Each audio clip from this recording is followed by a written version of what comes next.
ఇటువంటి ఘటన పైన మీ అభిప్రాయం ఏంటి కామెంట్ చేసే ప్రయత్నం చేయండి.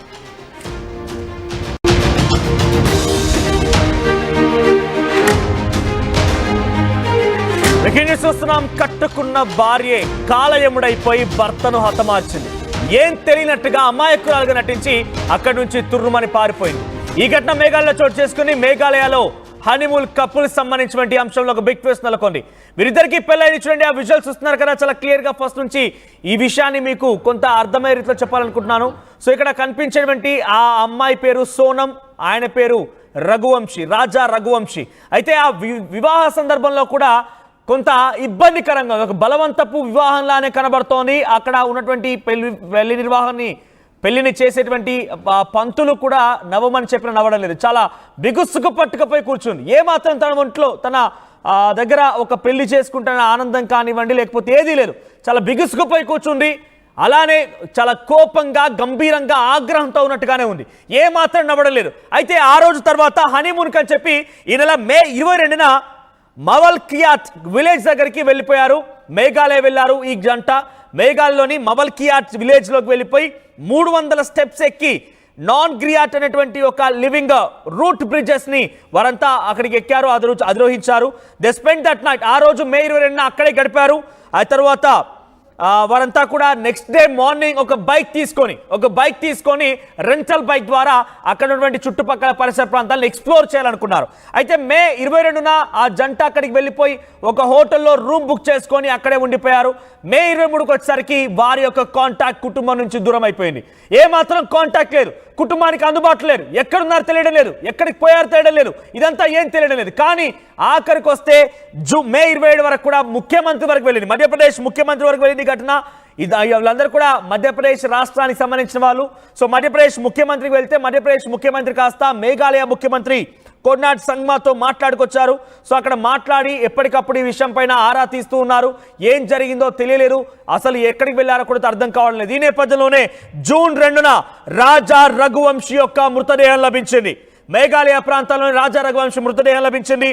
While the search of his wife, ఆ భార్య కనబడలేదు. అయితే చివరిగా వాళ్ళు ఎప్పుడైతే బైక్ రెంటల్ తీసుకొని ఒక కేఫ్ దగ్గర నుంచి వాళ్ళ ప్రయాణం స్టార్ట్ చేశారో అక్కడ చూస్తున్నప్పుడు ఆ సదరు మహిళ ఎవరైతే భార్యగా చెప్పబడతాడో సోనం ఉందో, ఈ సోనం అనే మహిళ తన ఒంటి పైన వైట్ కలర్ ఒక టీ షర్ట్ ధరించింది, జర్కిన్ లాంటి ఒక టీ షర్ట్ ధరించింది.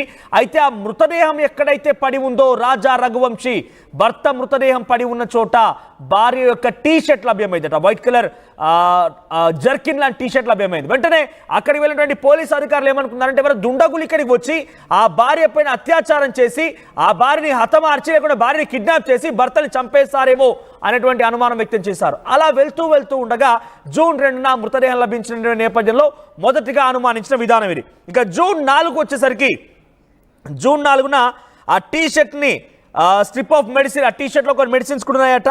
సో ఆ మెడిసిన్స్ని a part of the LED screen of a mobile phone సంబంధించిన ఒక ఎల్ఈడి స్క్రీన్ని ఇవన్నీ కూడా ఆ టీ షర్ట్లో వాళ్ళు తీసుకున్నారు. సో జూన్ 2న వాళ్ళ ప్రయాణం స్టార్ట్ అయింది. అప్పటి నుంచి వాళ్ళు ఫ్యామిలీతో కాంటాక్ట్ లేరు. మే 23 నుంచే ఫ్యామిలీతో కాంటాక్ట్ మిస్ అయింది. వాళ్ళు మిస్ అయ్యారనే వార్తని తరచూ ఎప్పటికప్పుడు పోలీసులు వారి కోసం వెతుకులాట మొదలుపెట్టారు. జూన్ 2 విషయానికి వస్తే మృతదేహం లభించింది. మృతదేహం దగ్గర ఒక టీ షర్ట్ ఉంటే ఆ టీ షర్ట్లో ఒక మొబైల్ ఫోన్కి సంబంధించి విడి భాగాలు, LED screen, mobile phone touch screen ఉంటుంది కదా, ఆ డిస్ప్లే కనిపించింది అట తన టీ షర్ట్లో.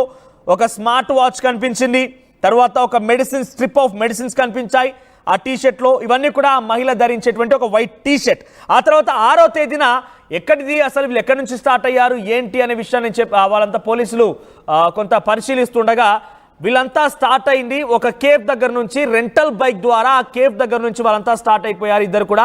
సో ఎక్స్ప్లోర్ చేయడానికి వెళ్ళిపోయారని చెప్పి 6వ తేదీన సీసీటీవీ ఫుటేజ్ బయటపడింది. సో ఈ సీసీటీవీ ఫుటేజ్ ఆధారితంగా వైట్ టీ షర్ట్ ఎవరిది అన్నప్పుడు తన భార్యనే వైట్ టీ షర్ట్ మాత్రం నిర్ధారించుకున్నారు. సో అప్పటివరకు వాళ్ళు ఎక్కడి నుంచి స్టార్ట్ అయ్యారో కూడా తెలియదు. ఒక మృతదేహం లభించింది, మృతదేహం దగ్గర వైట్ టీ షర్ట్ ఉంది, వైట్ టీ షర్ట్లు ఇవన్నీ కూడా ఉన్నాయి. కానీ ఎప్పుడైతే 6వ తేదీన సీసీటీవీ ఫుటేజ్ని పోలీసులు పరిశీలించారో ఆ సీసీటీవీ ఫుటేజ్లో ఈ మొత్తం విషయాలు కూడా ఆ పోలీసులకు అర్థమయ్యాయి. ఆ తర్వాత విచారణ ఇంకా వేగవంతం చేశారు. కట్ చేస్తే జూన్ 9న కట్ చేస్తే ఈ సదరు మహిళ అంటే ఈరోజు ఈ మహిళ ఉత్తరప్రదేశ్ గజీపూర్ ప్రాంతంలో పట్టుబడింది. మరి నిజంగా భర్త చనిపోయి ఉంటే, ఎవరైనా తనని ఇబ్బందులకు గురి చేసి ఉంటే తను పారిపోకుండా ఉండాల్సింది, పోలీసులకు సమాచారం ఇవ్వాల్సింది. కానీ ఈరోజు తనని ఉత్తరప్రదేశ్ కాశీ ప్రాంతాల్లో తను అరెస్ట్ చేసినట్టు తెలుస్తోంది. ఉత్తరప్రదేశ్లోని గజీపూర్ ప్రాంతాల్లో వారణాసి గజీపూర్ ప్రాంతాల్లో తను అక్కడ తిరుగుతూ ఉండగా ఈ మహిళని, ఈ సదరు అమ్మాయిని అరెస్ట్ చేశారు పోలీసులు. అయితే తన వయసు కూడా 24 ఏళ్లే. సోనం రఘువంశీ 24 ఏళ్లటువంటి ఈ అమ్మాయి అక్కడ ఉత్తరప్రదేశ్ దగ్గర గాజీపూర్ దగ్గరకు వచ్చింది. విచారించగా విస్తుపోయే విషయాలు బయటపడ్డాయి. తానే ఒక ముగ్గురిని హైర్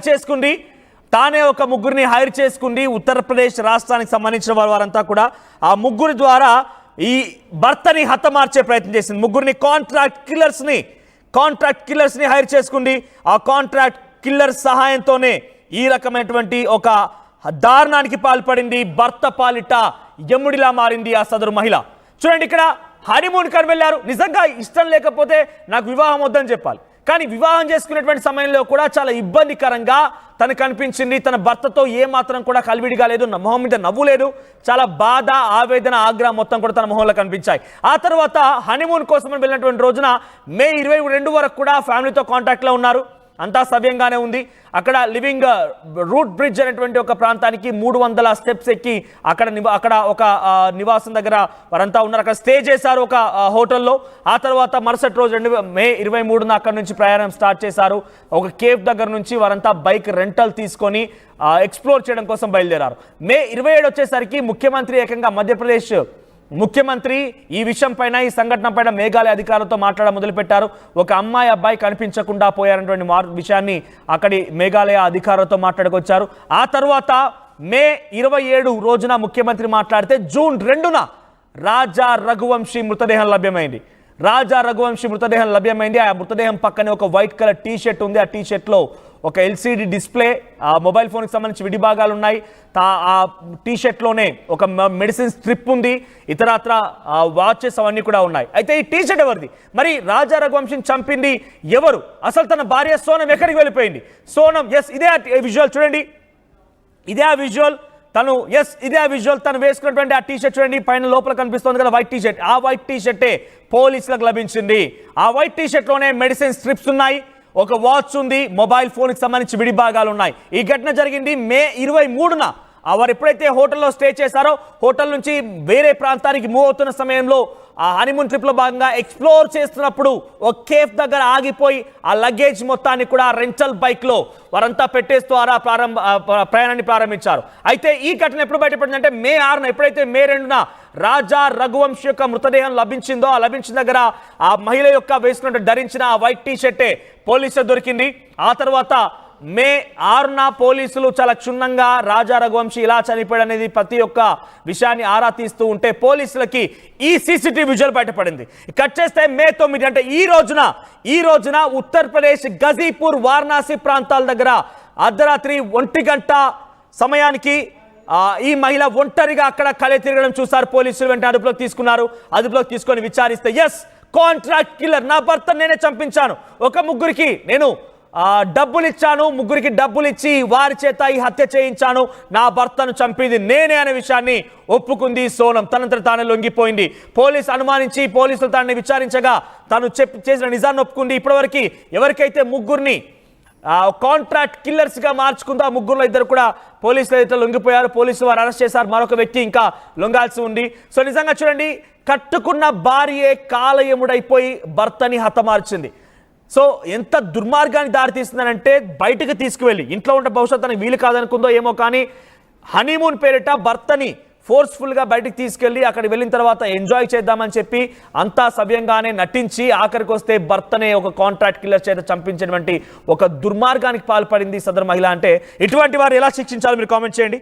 ఇటువంటి వారిని ఎలా శిక్షించారు? ఎందుకంటే ఇక్కడ ఏం జరిగినా కానివ్వండి, ఎటువంటి తప్పైనా కానివ్వండి, ఏమైనా జరగనివ్వండి, కానీ ఎప్పుడైతే భర్త